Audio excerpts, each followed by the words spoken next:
Of people sadly die by suicide every year in Colorado. Today, a summit at UCCS provided some space for people to talk about ways to prevent those numbers from growing. News 5's Ashley Portillo is in studio with more about what was discussed and what people impacted by suicide are saying. Ashley.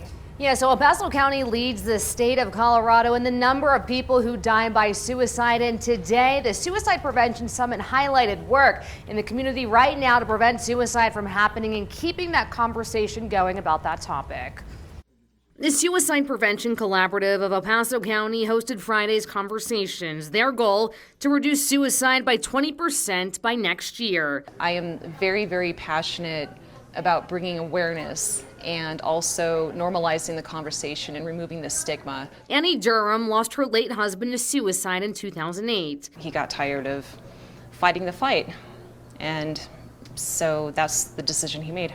14 years later, her mission is to share her story in hopes it'll help others. By being open by what I have experienced, it enables other people to let their guard down and have that conversation with me. Data from the El Paso County Coroner's Office shows more people died by suicide in 2022 than in 2021. There were 193 suicide deaths in El Paso County last year. That's up from 176 in the previous year. One major group impacted is the military. As a military leader for 20 years, I lost people, friends from suicide. Soldiers that served in my unit. Chief Chris Heberer of the Fountain Police Department served in the Army from 95 to 2015.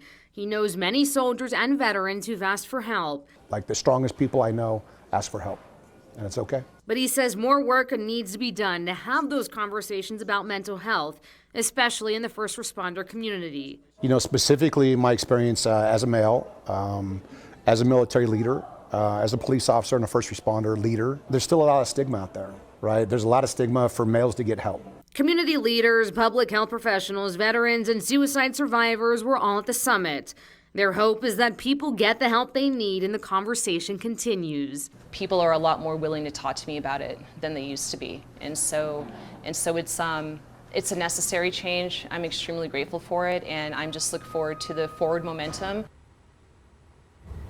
Remember, you are not alone. There is help out there. The Suicide and Crisis Lifeline offers confidential help that's 24/7. They can be reached by calling 988. Other resources, by the way, are available for certain communities. We do have a link to those on our website over at KOAA.com. Allison. Ashley.